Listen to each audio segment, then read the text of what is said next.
Un saludo para los pregoneros, con todo mi corazón.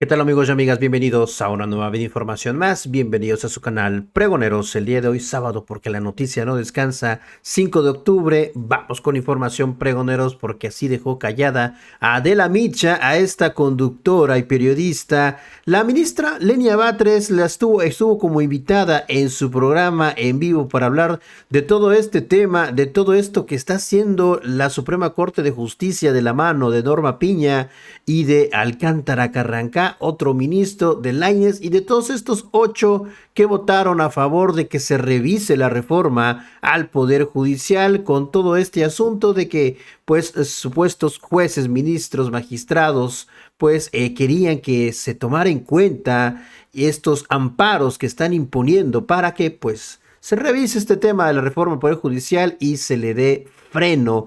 Eso es lo que simple y sencillamente está buscando, y todo esto pues en una reforma constitucional en la que de plano pues no tiene es improcedente totalmente y debe ser rechazada, como ya lo dijo Lenia Batres, como ya lo dijo la ministra Yasmín Esquivel. Estos diversos magistrados y jueces presentan ante la Corte esta controversia constitucional para que se analice esta reforma, y Norma Piña lo tramita enseguida, llamó a votación, y esta semana entrante, pues se va a discutir ya en el pleno de la Corte. La Suprema Corte no tiene facultades para analizar estas reformas constitucionales y mucho menos invalidarlas, así se lo vuelve a decir Adela Micha, que trató de defender con todo nuevamente a Norma Piña y sus secuaces. Vamos a escuchar a Lenia Batres, ministra de la Corte, así le dio cátedra a Adela Micha en su programa.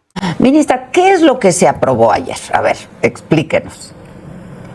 Se aprobó darle cauce a una solicitud que hicieron jueces y magistrados del propio Poder Judicial, requiriéndole a la Corte un criterio o solicitando el ejercicio del artículo 11 de la Ley Orgánica del Poder Judicial de la Federación. Ellos planteaban que a través de una facultad que está expresa en la fracción 22 de ese artículo, sin embargo, el ministro Juan Luis González Alcántara planteó un reencauzamiento, entre comillas, para que se interpretara que a través de la fracción 17 de ese mismo artículo se pudiera dar cauce a el estudio de la inconstitucionalidad de una reforma constitucional. Es muy grave porque se trata ese artículo 11 de la Ley Orgánica del Poder Judicial de la Federación en su conjunto, en todas las facultades que otorga a través de sus fracciones. Se trata de facultades que tiene el Pleno de la Suprema Corte, pero de facultades de carácter administrativo, porque la Ley Orgánica lo que hace es facultar a los órganos del propio Poder Judicial de facultades administrativas. Entonces, aquí se está refiriendo o se está interpretando que esta fracción que se refiere explícitamente a la resolución de controversias respecto o entre los propios órganos del Poder Judicial de la Federación, que pueden ser entre el Consejo de la Judicatura Federal, el Pleno de la Suprema Corte o tribunales colegiados, pudiéramos extenderla hacia los otros poderes. Es una barbaridad porque pues tendría que tener un sustento constitucional. Nuestra Constitución, a través de su artículo 105 fundamentalmente, plantea la posibilidad de las controversias entre los órganos del Estado y plantea muy claramente entre qué órganos puede la Corte resolver controversias, y se les llama por eso controversias constitucionales, y es muy expreso.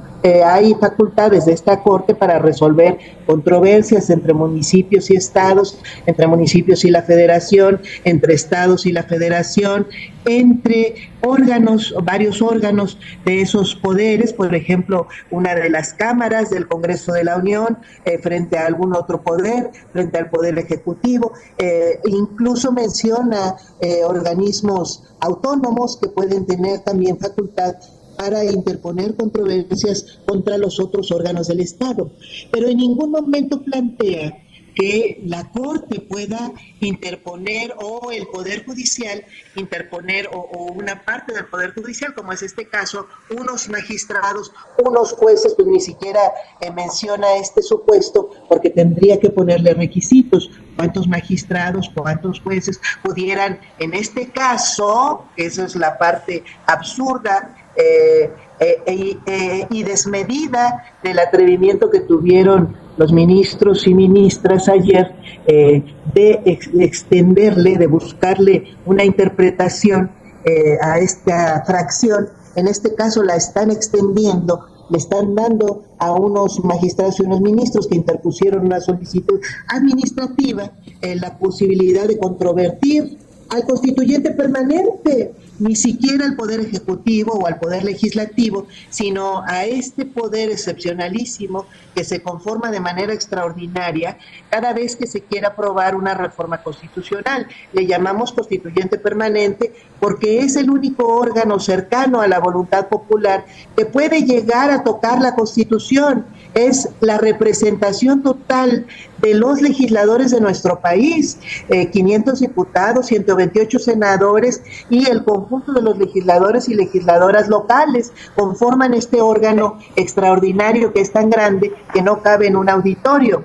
Entonces se tiene que ir avalando congreso por congreso o validando cualquier reforma constitucional. Pero ahora resulta que unos jueces, además con conflicto de interés, porque no están contraviniendo esta reforma porque afecte los intereses de la sociedad, sino porque los afecta a ellos. Entonces, no se han atrevido cuando se han aprobado reformas constitucionales que han afectado los derechos de los trabajadores de la educación o de la salud o los derechos de seguridad social del conjunto de la población mexicana, no se han atrevido a actuar en favor de la sociedad, pero ahora que se pone en cuestionamiento porque tiene derecho a hacerlo este poder constituyente, tanto la permanencia, el tiempo en que puede durar el cargo de un juez, de una jueza, de un magistrado, magistrada, de un ministro, una ministra, resulta que ahora sí una parte interesada, que son esos jueces, solicitan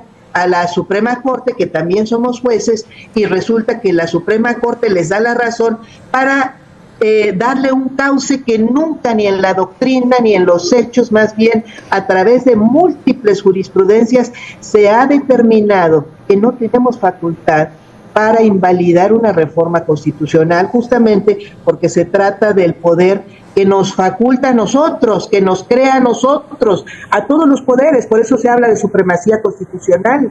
Podemos nosotros invalidar leyes de manera muy amplia, pero no podemos invalidar ni una letra de nuestra Constitución, porque el día en que eso sucede o pudiera suceder, pues estamos invalidando el propio Estado de Derecho mexicano, nuestra razón de ser, de los poderes constituidos y de la totalidad de las personas que forman parte o formamos parte de este Estado mexicano, que es el conjunto de la población y obviamente con todos sus propios derechos. La Corte no puede revisar actos del poder reformador. No, que es un poco lo que se planteaba ayer y le planteaba el ministro Lainez y puso ayer un ejemplo, ¿no? Que podemos poner otro. Si el legislativo, por ejemplo, instaura, ¿no? Si el Congreso de la Unión aprobara, por ejemplo, la esclavitud, la Corte no puede hacer nada. Digo, son ejemplos. No es el poder legislativo no tiene facultades para aprobar la esclavitud, porque tendría que reformarse la Constitución. Si se reformara, quiere decir que estarían de acuerdo las mayorías calificadas de todos los congresos de nuestro país. Pues fue lo que pasó ahora con el Poder Judicial, ministra, es lo mismo, ¿no? Le termino de contestar. Sí. Nadie lo ha planteado, y el día que lo planteen, bueno, pues más bien nos vamos a morir de risa todos, pero si, por ejemplo, a alguien se le ocurriera y resulta que de repente nuestros legisladores se volvieron locos y no piensan lo que piensan, ni están sujetos a la Constitución, pues yo creo que la reacción de nuestro pueblo tendría que ser absolutamente firme y destituirlos de manera automática. Ahí sí tendríamos que hacer, pues no vía suplantación de facultades, la Corte no podría hacer nada, porque si el constituyente permanente decidiera una barbaridad de esta, lo que tenemos que hacer es empezar a procesar penalmente a estos miles de legisladores de nuestro país que se volvieron locos. Bueno, eso ni siquiera está en una posibilidad fáctica, pero eso es lo que procedería, y además llamar a la población a que los destituyamos. Bueno, no es el caso. Lo que sí ha sido, por cierto, fue una constante en las últimas décadas, fue la restricción de muchísimos derechos. Y miren, en ese caso, Adela, ni la Corte ni ninguno de estos jueces se paró a tratar de defender a la población mexicana, y se les restringieron los derechos en cuanto a la educación, a la salud, a la vivienda. Casi se eliminó la seguridad social de nuestro país.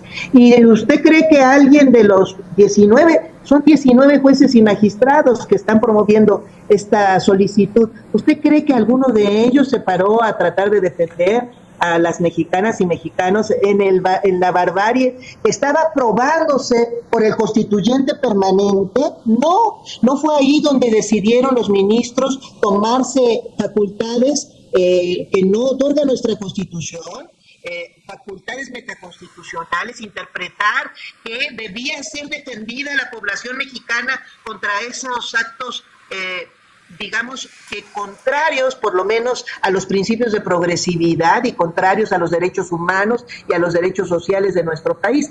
No, Adela, no hicieron absolutamente nada. Lo hacen ahora para tratar de cuestionar la validez de una reforma que insisto, pues vulnera sus propios intereses. Están pensando en la duración de su cargo y en la conservación de sus privilegios, que son altísimos. No están pensando para nada en la población mexicana. Ahorita, y lo confirma pues del paro que tienen, tenemos 45 días en paro que nos cuestan 188 millones de pesos cada día, porque eso nos cuestan magistrados y jueces de nuestro país que decidieron no atender los 440,000 juicios de amparo que tienen en trámite, y estamos perdiendo audiencias que pueden ser de liberación o audiencias para dictar autos de vinculación a proceso, que son temas urgentísimos que deberían preocuparle a esos jueces y magistrados, que lo que están haciendo es chantajear para cumplir sus funciones,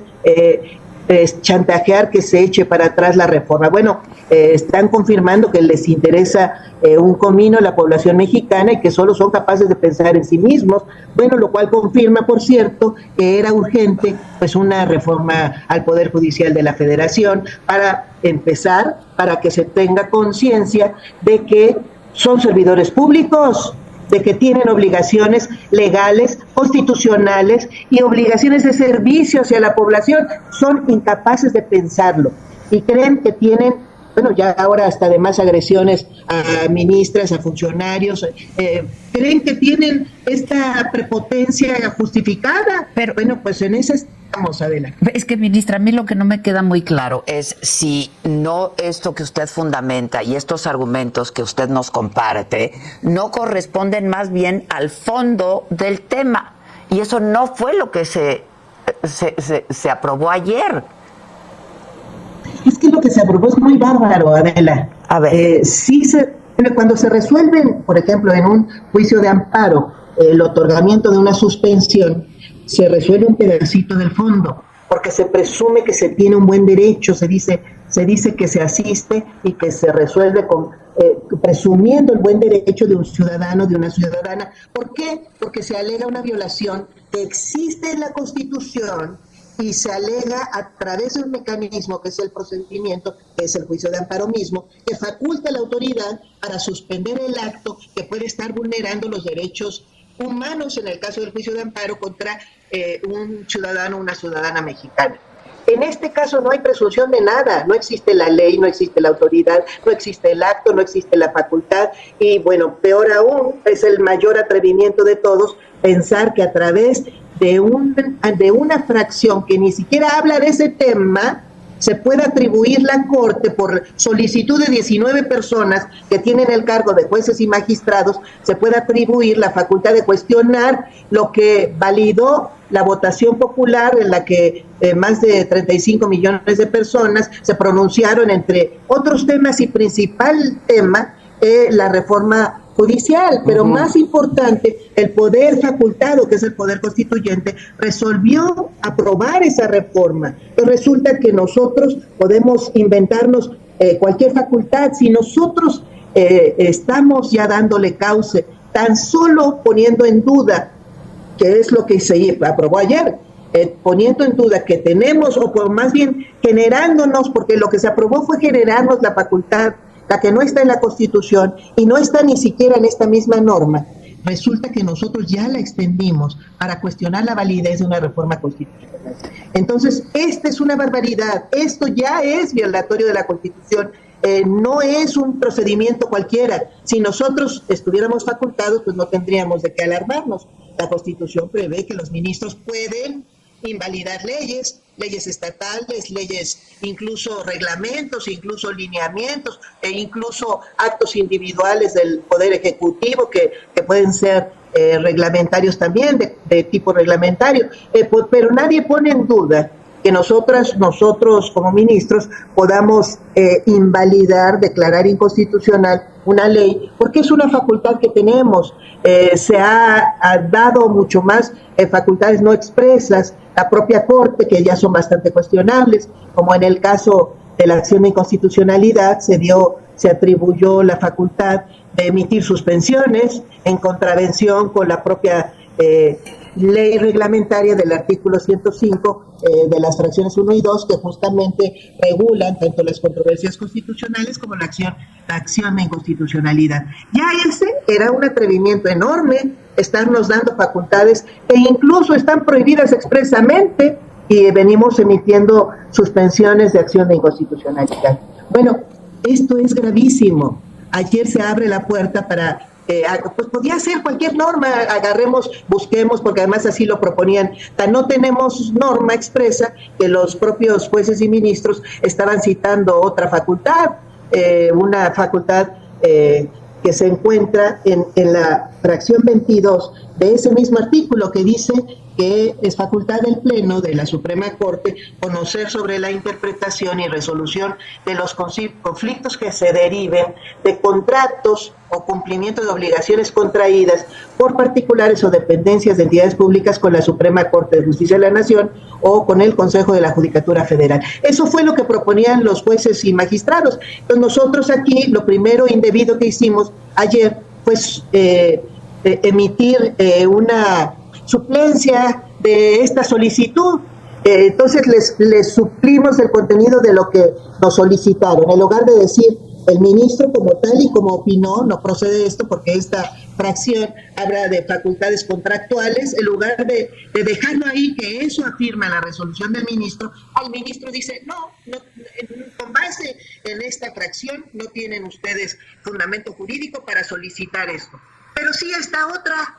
Entonces resulta que el propio ministro le propone a la Corte sustituir o suplir lo que llamamos en los juicios de amparo, donde tenemos esa facultad del Poder Judicial, suplir la queja, las deficiencias de la queja, lo que no pidió el particular, en este caso los jueces, nosotros lo suplimos, sin tener tampoco facultad para eso, porque en los juicios donde hay suplencia de la queja es porque lo permite expresamente una ley, y lo permite la ley laboral, y lo permite la ley de amparo, y lo permite la ley agraria, para suplir las deficiencias en pos de poder resguardar los derechos humanos, en el caso del juicio de amparo, poder resguardar los derechos agrarios de ejidos y comunidades campesinas, o poder resguardar los derechos laborales de los trabajadores mexicanos, que se entiende que están en circunstancias de desventaja en un caso contra cualquier autoridad. Y en este caso, La interrumpo rápidamente, pero en este caso no aplica a los derechos de los trabajadores del Poder Judicial, ministra. Pues no tiene por qué, porque no tenemos nosotros esa facultad.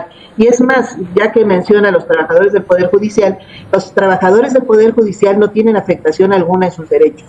Esto lo ha reiterado la reforma, lo planteó un transitorio, el 10º transitorio, y los propios legisladores lo complementaron a solicitud del sindicato que tiene las condiciones generales de trabajo firmadas con el Consejo de la Judicatura Federal. Por eso este sindicato no se fue al paro, y han sido los que se fueron al paro, son las asociaciones civiles, que por cierto no tienen personalidad jurídica para hacerlo, ni para ser los interlocutores laborales frente al Poder Judicial, pero resulta que se les otorgó ese carácter, y no la tienen porque los jueces y magistrados somos trabajadores de confianza, bueno, y los ministros somos trabajadores de confianza al servicio del Estado, y de acuerdo con el apartado B del artículo 123 de nuestra Constitución, nosotros no tenemos derechos adquiridos y tenemos la obligación en nuestras funciones de poner por delante los intereses generales de la población por encima de los nuestros.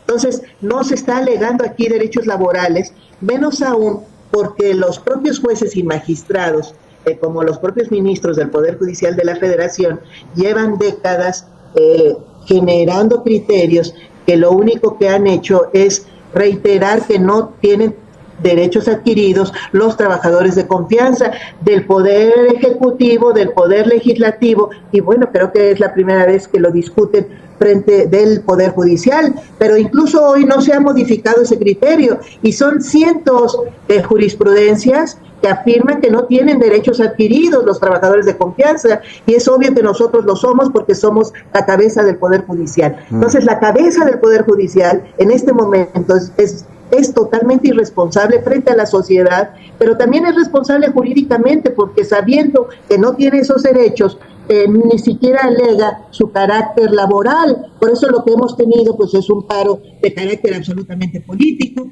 frente a las resoluciones que tiene el Poder Constituyente, y llevamos 45 días pagándoles, porque además no se les han suspendido sus pagos. Y fíjese, Adela, que nuestra Constitución dice expresamente que podemos los trabajadores al servicio del Estado recurrir a una huelga. No se prevé la figura de paro, se ha denominado paro en realidad a una suspensión informal que casi siempre va precedida de la huelga, o más bien precede a la huelga. Se le ha denominado paro, pero lo que nosotros tenemos en este momento pues no es una pequeña suspensión de labores. En general se le denomina paro a la suspensión de un día, 2 días, en la que han incurrido... Sí, es provisional, ¿no? Son provisionales. Exactamente, pero nosotros llevamos 45 días en los que no se le suspende el salario a nadie. Cuando hay huelga, como está prevista en nuestra Constitución y en la legislación laboral, cuando hay huelga se suspende inmediatamente el pago a los trabajadores y se negocia después si se le otorga ya cuando está el levantamiento de la huelga. Bueno, en este caso lo que ha hecho el Consejo de la Judicatura Federal, actuando de manera absolutamente irresponsable, jurídicamente, legalmente, pero también en términos de su obligación de poner por encima los intereses de la sociedad que el de las personas, en este caso trabajadores de confianza que formamos el Poder Judicial. Lo que ha hecho es estar emitiendo acuerdos que suspenden términos, que declaran días inhábiles. Entonces ni siquiera se pronuncia sobre el derecho de estas personas que están promoviendo el paro o que están impidiendo que se tenga el servicio de impartición de justicia, que es un derecho humano para la población. Lo que ha hecho el Consejo de la Judicatura pues es más bien ayudarles a que siga el paro, no lo sanciona, no le suspende el pago, y bueno, pues ahí ya acaban de decidir ayer otro periodo más de invalidez o de inhabilitación de días o de suspensión de términos. Entonces está sucediendo pues un hecho inédito, insólito, que es ya descaradamente un incumplimiento masivo de cualquier normativa que nos es aplicable al propio Poder Judicial. El Poder Judicial se declaró en rebeldía jurídica, se niega a cumplir las leyes, y bueno, lo de ayer, esta resolución que se está asumiendo en el Pleno de la Suprema Corte, pues es un corolario a este conjunto de abusos que está muy dispuesto a seguir sucediendo. Y usted habló ayer de que esto era un auténtico golpe de Estado, ¿no? ¿Por qué dice esto, ministra? Porque espero que entienda que para nosotros es complejo el tema, ¿no? Es muy complejo y lo que queremos es entender. Usted habló de un golpe de Estado, cuando en realidad lo que nosotros entendemos que ocurrió es que se decidió que se estudiara y decidiera sobre el tema. Nada más, que la Corte admite, le da trámite para que se estudie y se decida sobre el tema. Usted dijo que es un auténtico golpe de Estado. ¿Por qué, ministra? Lo que se decidió ayer fue darle cauce, o sea, darle trámite. No dar trámite, no. Es un asunto verdaderamente extraordinario, Adela. O sea, lo que se resolvió ayer es inédito. No existe en la doctrina, no existe en la ley, no existe en la Constitución. Se resolvió en términos abstractos, que la Corte tiene facultad a través de una fraccioncita que no habla de ese tema, que tiene facultad para invalidar contenidos constitucionales, para invalidar una reforma constitucional. Eso es inédito. Ya eso en sí mismo representa este golpe de Estado, porque nos estamos facultando para invalidar la Constitución. Por eso es que hablo de eso, y voy a insistir en que no fue un trámite, resolvió de fondo algo importantísimo, inédito y absolutamente inverosímil. Es un atrevimiento enorme. Y yo hablo en realidad de golpe de Estado, pues sí, no he entendido como lo que solemos darle nombre de golpe de Estado. En general se trata de cuando un conjunto de personas, casi siempre respaldadas por el poder fáctico que suele ser de carácter militar, pues toma el gobierno. Uh-huh. Toma el gobierno, pues no es eso obviamente lo que está sucediendo, ni tiene nada que ver, afortunadamente, pero sí hay una suplantación de la autoridad mayor a la que estamos todos o debiéramos estar atenidos, que es la supremacía constitucional. En el momento en que un poder constituyente, cualquiera de ellos, asume que tiene facultad para invalidar lo que debe ser sagrado, lo único que debe ser sagrado para nosotros, lo único que nos ordena a nosotros, a cualquiera de los tres poderes, decimos, no, yo no quiero cumplir eso, y abrimos la puerta porque ahora, a partir de ahora tenemos facultad para invalidar la Constitución. Ya mañana decidimos qué queremos invalidar. Bueno, estamos abriendo una puerta sin límite. Además de que no, con todo y que tuviera límite, es inconstitucional. Por eso, pues un golpe de Estado en este caso, pues a la Constitución misma. La Suprema Corte se quiere erigir en un supremo poder por encima no solo de los otros poderes, que ya se erigía así, ha estado suplantando al Poder Legislativo ya desde hace varios años a través de la invalidez masiva de leyes, tenga o no tenga sustento constitucional. Bueno, ahora resulta que nos estamos dando la facultad de invalidar cualquier contenido constitucional. Eso se aprobó ayer. Y lo que sigue es decidir cuál queremos invalidar. El que sigue va a ser que están proponiendo 19 jueces y magistrados, y después quien lo proponga, pues eso es lo de menos, que lo proponga cualquier persona, y vamos a estar nosotros decidiendo si nos piden invalidar el artículo 3º constitucional y a la mayoría de 8 ministros. Bueno, es más, ni siquiera necesita mayoría calificada porque se trata de esta ley orgánica. Con este sustento que dicen los ministros que les da, por eso se aprobó reencauzar, es el término que utilizó el ministro Juan Luis González Alcántara, reencauzar la queja o la solicitud de los jueces y magistrados hacia la fracción 17, pues ya si nosotros decidimos que esa fracción nos da facultades para determinar inconstitucional cualquier contenido constitucional, pues mañana invalidamos el artículo 3º y pasado mañana el 27, y cualquiera que no les guste a los ministros o a cualquier persona que nosotros decidamos que le vamos a dar interés jurídico, porque ni siquiera necesita tenerlo de acuerdo con ninguna ley. Esa es una puerta terrible.